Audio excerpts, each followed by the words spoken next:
میدان عرفات کی طرف روانہ ہوئی ہے، جہاں پر 9 ذوالحجہ کو حج کا خطبہ دیا جاتا ہے۔ یہ 3 مقامات ہیں، مینا، توجہ رکھیں، مینا، مزدلفہ، عرفات۔ 8 ذوالحجہ سے لے کر 13 ذوالحجہ تک ان مقامات پر قیام کرنے کا نام اللہ پاک نے حج رکھا ہے، ٹھیک ہے۔ اس میں کچھ وقت مینا میں گزرتا ہے، کچھ عرفات میں، کچھ مزدلفہ میں۔ تو انشاءاللہ سب سے پہلے ہم عرفات جائیں گے، پھر مزدلفہ جائیں گے، پھر مینا جائیں گے۔ تو ان کے اندر جو بھی انشاءاللہ چھوٹی چھوٹی زیارتیں آئیں گی وہ سب انشاءاللہ آپ کو کروائی جائیں گی انشاءاللہ۔ ابھی جس پہاڑ کی ہم نے زیارت کی، یہ دائیں ہاتھ پر دیکھیں، یہ آپ کو نا پہاڑ دوبارہ نظر آئے گا۔ کچھ لوگ جا رہے ہیں تو کوشش کیجئے گا ایک دن نکال کر آ جائیں، آپ اس کی زیارت کر سکتے ہیں۔ یہ سامنے دیکھیں، بالکل اس کی ٹاپ پر جہاں ایک چھوٹا بڑا پتھر نظر آ رہا ہے، وہاں غار ہے جس کو غار ثور کہتے ہیں۔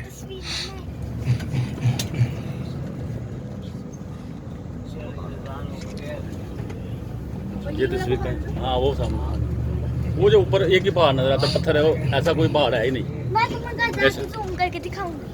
اچھا ابھی نا توجہ رکھنی ہے، غار ثور کا نا کچھ واقعہ باقی تھا، مکمل کرنا ہے، توجہ سنیے گا۔ السلام علیکم۔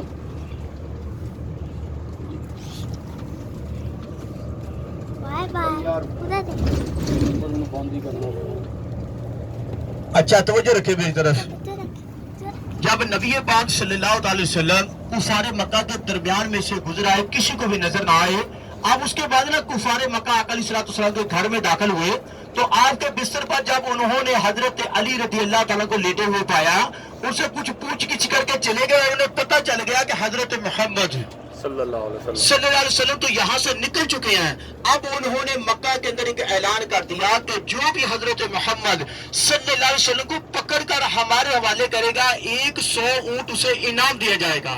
اب توجہ رکھیے گا، جب انعام کا اعلان ہوا تو بہت سے کفار جو تھے نا انعام کے لالچ میں نبی پاک علیہ السلام کی تلاش کو مکہ کے چاروں طرف نکل پڑے۔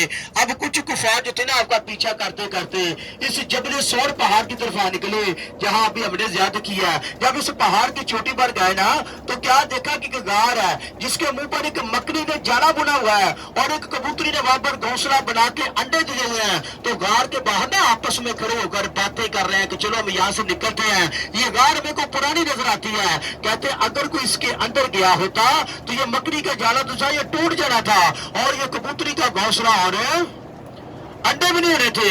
اصل میں کبوتری کا گھونسلہ اور جالا کیا تھا؟ اصل میں تو وہ خدائی پیرا تھا نا وہ تو۔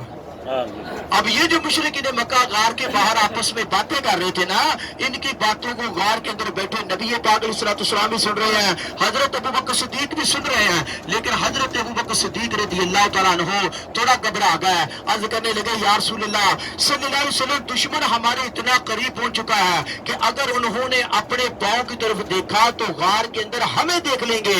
تو اللہ تبارک و تعالیٰ اسی وقت پارہ 10واں سورہ توبہ کی آیت نمبر 40 جبل ثور میں نازل ہوئی، آکر سے فرمانے لگے کہ لا تحزن ان اللہ معنا، کہ ابو بکر گھبراؤ مت، اللہ ہمارے ساتھ ہے۔ یہ پوری آیت کریمہ تھی کہ ثانی اثنین اذ ہما فی الغار اذ یقول لصاحبہ لا تحزن ان اللہ معنا۔ اب حضرت ابوبکر صدیق کا خوف دور ہو گیا۔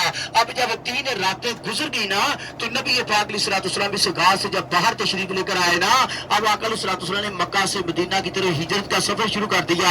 تو راستے میں 1-2 واقعات پیش آئے۔ ایک واقعہ یہ پیش آیا کہ ایک مکہ کا بڑا شاہ سوار ہے، گھوڑ سوار ہے، جس کا نام ہے سراقہ بن مالک۔ کیا نام ہے جی؟ سراقہ بن مالک۔ وہ بھی نبی پاک علیہ السلام کی نا تلاش کو نکلا تھا، لیکن نہ توجہ رکھیے اس کو نبی پاک علیہ السلام نہ نظر آ گئے۔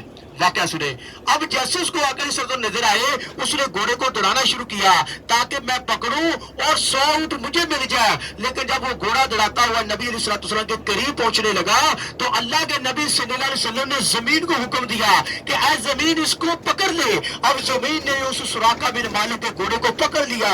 اب اس کا گھوڑا نہ آگے جا سکا نہ پیچھے، بلکہ زمین نے اپنے اندر کھینچنا شروع کر دیا۔ جب گھٹنوں تک اس کا گھوڑا زمین کے اندر دھنس گیا، اب وہ کافر رونے لگا اور رحم کی اپیل کرنے لگا۔ تو ہمارے پیارے نبی صلی اللہ علیہ وسلم رحمت للعالمین ہے،